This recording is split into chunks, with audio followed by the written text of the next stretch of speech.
साथियों, नमो बुद्धाय, जय भीम, जय भारत, जय संविधान। आज हम इम्पोर्टेंस ऑफ 22 जनवरी 1947 इस सब्जेक्ट पर बातचीत करने वाले हैं। इम्पोर्टेंस 22 जनवरी 1947 को ऐसा क्या हुआ था, थोड़ा सा मैं इस पर आपको बातचीत अपने माध्यम से बताना चाह रहा हूं।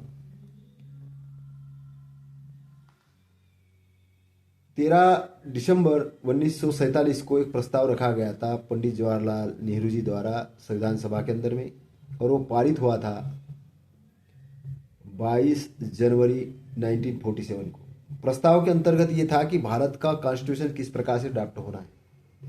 उसका ऑब्जेक्ट तैयार किया गया था कि हम भारत के लोग भारत को संपूर्ण प्रभुत्व संपन्न गणराज्य बनाने के लिए, मतलब भारत एक ऐसा प्रभुत्व संपन्न गणराज्य बनेगा कि जिसमें भारत के लोग उनके न्याय, कौन कौन से राजनीतिक, सामाजिक, आर्थिक न्याय के लिए, तो ये जो एक जो प्रिम्बल्स आता है, जो ऑब्जेक्ट बनता है कॉन्स्टिट्यूशन का, किस प्रकार से कॉन्स्टिट्यूशन तैयार होगा, इसकी भूमिका 22 जनवरी 1947 को तैयार हुई थी।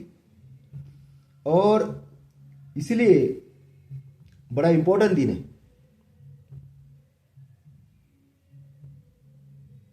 मैं आपको जो बात बताना चाह रहा हूं, जिस बाबा साहब ने कॉन्स्टिट्यूशन को ड्राफ्ट किया, वो बाबा साहब 6 दिसंबर 1956 को 1956 को अपने शरीर को छोड़कर इस दुनिया से उन्होंने विदा ली।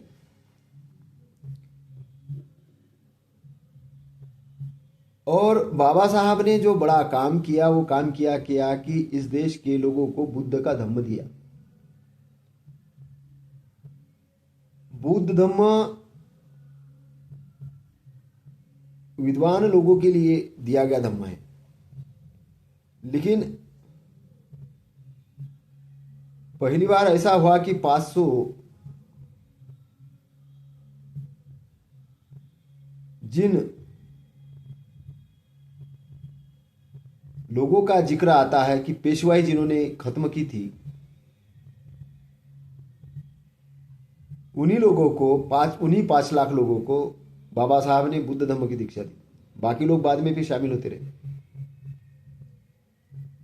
ऐसा एक वाक्य आता है, लेकिन मैं आपको अंदर की बात बताना चाहता हूं कि बुद्ध धम्म ये सब लोगों के लिए,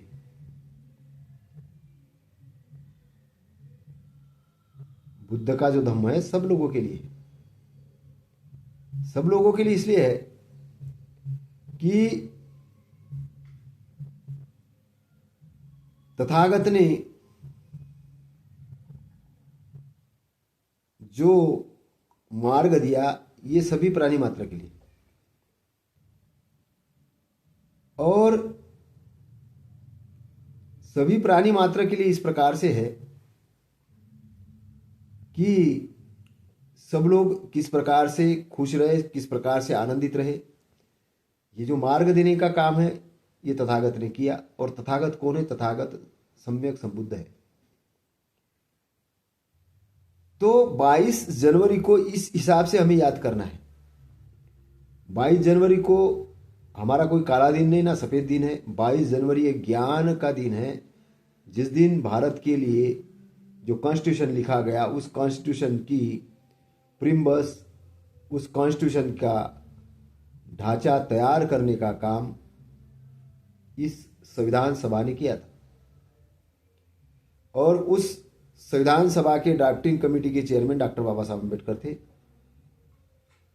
तो इतिहास में हमें ये चीज याद रखने की जरूरत है, और इसीलिए इन दिनों का महिमा मंडन होना चाहिए। दूसरी बात मैं ये कहना चाहता हूं कि बुद्ध को नवा अवतार घोषित करने के लिए कुछ लोग तैयार बैठे हुए हैं कि वो कहते कि बुद्ध नवा अवतार थे। अब हमको इस पचड़े में नहीं पड़ना है। मैं आपको ये चीज बताना चाहता हूं कि तथागत सम्यक संबुद्ध बुद्ध नहीं है, तथागत सम्यक संबुद्ध है। बुद्ध से एक लेवल की बड़ी डिग्री है। तथागत सम्यक संबुद्ध है और तथागत ने धम्म का इजाद किया है। तथागत ने धम्म का इजाद किया है। कौन से धम्म का इजाद किया है? जो कि प्राणी मात्र के कल्याण के लिए। कैसा है? आदि न कल्याण, मध्य न कल्याण, अंत न कल्याण के लिए। ऐसे धम्म का उन्होंने इजाद किया है। और अपने शरीर छोड़ने के बाद में उन्होंने शरीर छोड़ने के पहले जो बात बताई है वो बात क्या है? वो ये बात बताई है कि मेरा जो वारिस होगा, मेरा जो नेतृत्व करता होगा, ये मेरा धम्म होगा। किसी भिक्षु को, किसी को उन्होंने वारिस नहीं बनाया, अपने धम्म को वारिस बनाया। और उस वारिस को एक्सप्लेन करने का काम, जो भाषा है, जो तथागत के वचन है, उसको एक्सप्लेन करने का काम संघ को दिया। संघ कौन सा संघ? जो तथागत के साथ में था, जो इनलाइटमेंट वाला संघ था, जो ज्ञानी संघ था। और चेतावनी भी दी कि इसके अंदर में विनय और धम्म दो सब्जेक्ट बताए। विनय के मामले में थोड़ा बहुत तोड़ मरोड़ कर सकते हो, लेकिन धम्म के मामले में नहीं कर सकते। धम्म एज इट इज चलना चाहिए। समय, परिस्थिति, देश काल के अनुसार व्याख्या बदल सकती है, लेकिन धम्म के जो प्रिंसिपल रहेंगे वही रहेंगे। धम्म का ऑब्जेक्ट जैसे चित्त शुद्ध करने के लिए है, मतलब है, उसमें कोई जोड़ नहीं सकता है। मन, इंद्रिय, इसकी व्याख्या ऐसी है, मतलब है।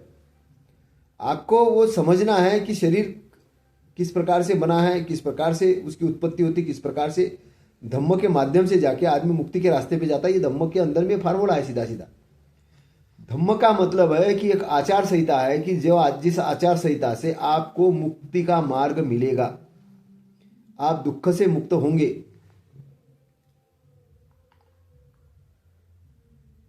अब तथागत ने जो विश्व के लिए मुक्ति का मार्ग दिया, मोक्ष का मार्ग दिया, अरहत का मार्ग दिया, अरहत का पथ दिया, ये विश्व के लिए तथागत की बहुत बड़ी देन है। लेकिन कालांतर में हम देखते हैं कि भिक्षु अपने अहंकार में आके उसके टुकड़े टुकड़े कर देते धम्म के।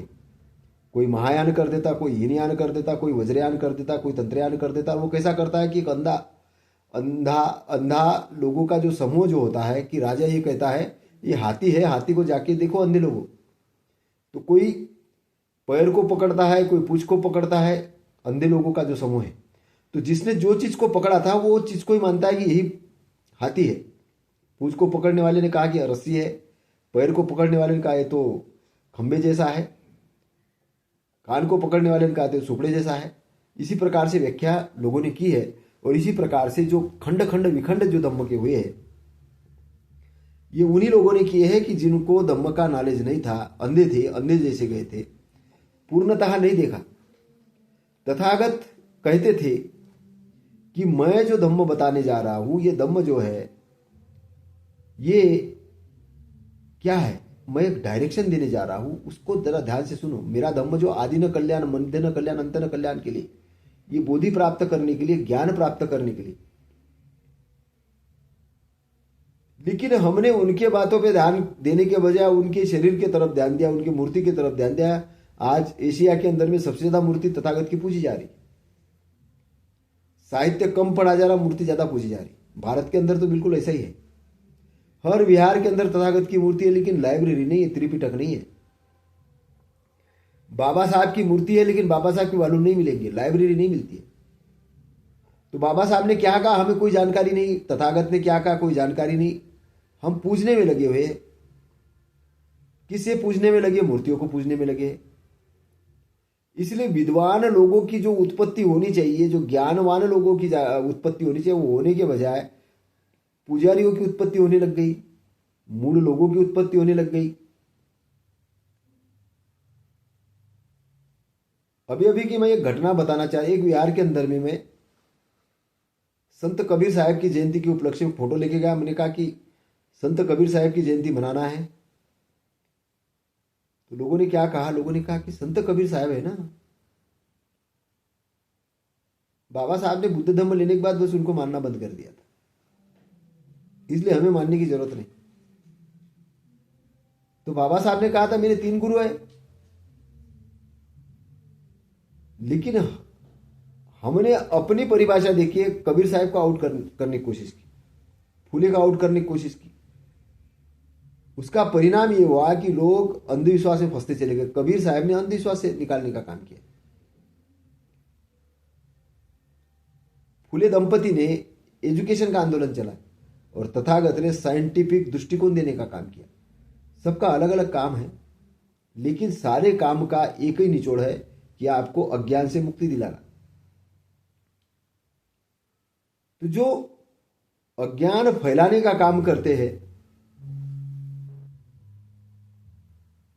विष्णु के 10 अवतार, बुद्ध 9वां अवतार, कौन कौन से अवतारों का क्या काम है, आज इसके अंदर में जनता को लिया जा रहा है।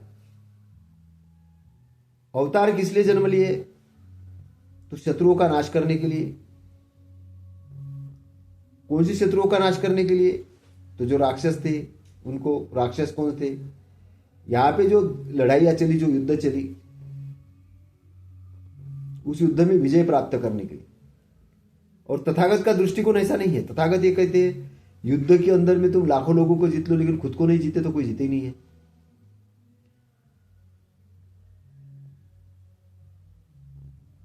तथागत की जो प्योरिटी है अपने अंदर से अपने दोषों को दूर करने में है।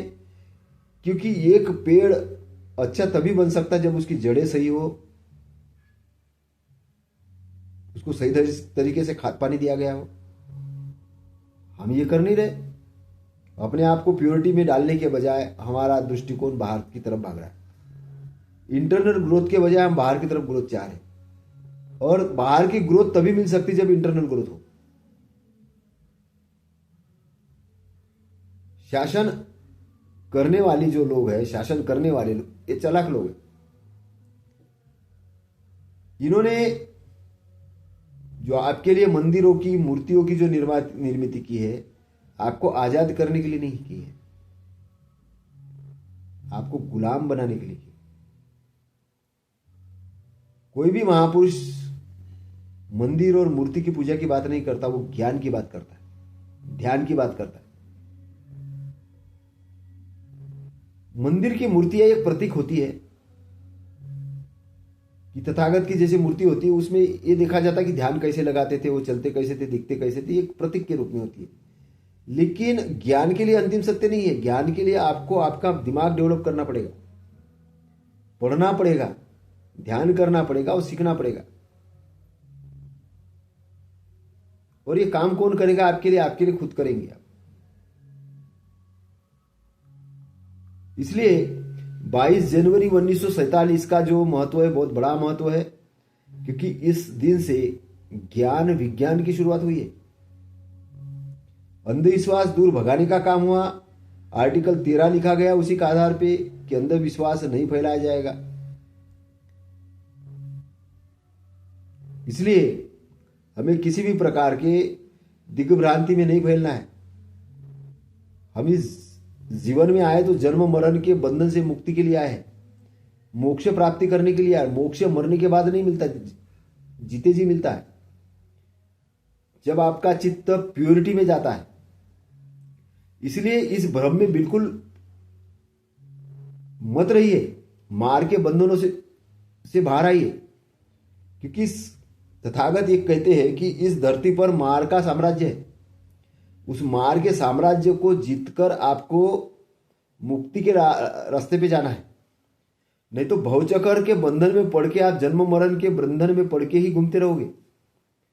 और जो आपके सामने जो मार जाल बिछाता है, आपके अंदर में एक निर्माण करता है। तो जो लोग वर्ण व्यवस्था, जाति व्यवस्था, ये धर्म, काल्पनिक धर्म निर्माण करते हैं, वो क्यों करते हैं? वो मार के बंधन में पड़े हुए लोग हैं। जब एक अर्हत व्यक्ति होता है, अर्हत होता है, वही सही रास्ता दे सकता है। बात ध्यान से सुनना, मैं जो क्या बोलना चाह रहा हूं। इसलिए जो आपके साधु संत है वो आपके जैसे ही है। उन्होंने कोई नई चीज अर्न नहीं की है। ये पद और पोस्ट के लड़ने वाले लोग हैं। लेकिन एक अर्हत व्यक्ति होता है, ये पद और पोस्ट के लिए नहीं लड़ता, क्योंकि उसको सब चीज दिख जाती है। तथागत से किसी ने कहा कि आप कौन? तो बोले मैं भी आपके जैसा इंसान हूं, बस मैंने बोधि लाभ प्राप्त किया, ज्ञान प्राप्त किया। आप भी प्राप्त कर सकते हो जो मैंने प्राप्त किया। विशेष अवतार के भाषा में नहीं गए, वो अपने आप का महिमा मंडन नहीं किया कि मैं ये हूँ वो हूँ, मेरी मानो ना, ऐसा करो वैसा करो, अपने आप को प्रस्थापित करने की कोशिश नहीं की। उन्होंने अपने आप को एक इंसान रखने की कोशिश की, और इसलिए तथागत का धम्म विश्व के अंदर में गया। लेकिन आज के डेट में हम लोग तथागत को छोड़ के इधर उधर भाग रहे हैं। बात ऐसी है कि किसी व्यक्ति के अंदर में अमृत है और वो अमृत को बाहर ढूंढ रहा है। कस्तूरी उस हिरण के अंदर में है, लेकिन वो रोड पे देख रहा है कि कस्तूरी है, सुगंध उसको अंदर से आ रही है। इनलाइटमेंट आपके अंदर से होना है, आपके सबकॉन्शियस माइंड की क्लियरिटी होगी, मन राइट डायरेक्शन होगा, इंद्रिय सही डायरेक्शन में होगी, आपका एक्टिविटी अष्टांग मार्ग के हिसाब से होगी, तो आप मोक्ष के रास्ते पर निकल पड़ोगे, आप मुक्ति के रास्ते पर निकल पड़ोगे और आपकी दुख के बंधन से मुक्ति होगी। ये क्लियर टू क्लियर रास्ता है। लेकिन हम किसी ऐसे चक्कर में लटकना चाहते, जाना चाहते, कोई आके हमें मुक्ति दिलवाएगा, ऐसा नहीं होगा। एक किनारे से अगर दूसरे किनारे जाना तो आपको ही जाना पड़ेगा, चाहे तैर के जाओ चाहे नाव में बैठ के जाओ, लेकिन जाना आपको है। आप ये बोलो मैं कहीं जाऊंगा ही नहीं, एक जगह बैठूंगा और ये प्रार्थना करूंगा, ये भगवान मेरे लिए ये कर दो, तो प्रार्थना याचना से कुछ होगा नहीं। मन के लिए ठीक है, कुछ समय के लिए समझाने के लिए ठीक है, लेकिन कर्म करना ही पड़ेगा, एक्शन में आना ही पड़ेगा। इसलिए तथागत ने कहा कि मैं जो अष्टांगिक मार्ग दे रहा हूं, तो पहले तो आप मार्ग को समझो, सही मार्ग क्या है। मैं सम्यक मार्ग दे रहा हूं, राइट डायरेक्शन दे रहा हूं। इसलिए उन्होंने कहा कि सम्यक दृष्टि, सम्यक संकल्प, सम्यक वाचा, सम्यक आजीविका, सम्यक क्रमांक, सम्यक व्यायाम, सम्यक स्मृति और सम्यक समाधि, ये मेरे 8 अंग है। और इस 8 अंगों के अंदर ही जो सम्यक स्मृति है, इसके अंदर धम्म आता है, और धम्म के अंदर भी 37 बोधिपक्ष धम्म आते हैं। तो कहने का मतलब कि पूरा अगर कैलकुलेशन देखा जाए, पूरा स्टडी किया जाए, तो धम्म के अंदर में आपको मुक्ति का रास्ता मिल जाता है। तो इधर उधर भटकने की जरूरत नहीं है, अपने आप को ज्ञानवान बनाने की जरूरत है, अपने आप को ऑर्गेनाइज बनाने की जरूरत है, अपने आप को अच्छा व्यक्ति बनाने की जरूरत है, और अपनी प्रोग्रेस के साथ दुनिया की प्रोग्रेस के बारे में भी सोचना है। क्योंकि आप कहीं ना कहीं टीम वर्क के रूप में ही काम करके आगे बढ़ सकते हो। तो साथियों, मैं यही कहना चाहता हूँ कि किसी धार्मिक उन्माद में फंसने के बजाय आपको होश वाला बनना है, ज्ञानी बनना है, ध्यान करना है, अच्छी डिग्रियाँ लेना है, स्टडी करना है, अपनी मुक्ति के साथ में, अपनी उन्नति के साथ में समाज की भी उन्नति करना है, देश की भी उन्नति करना है।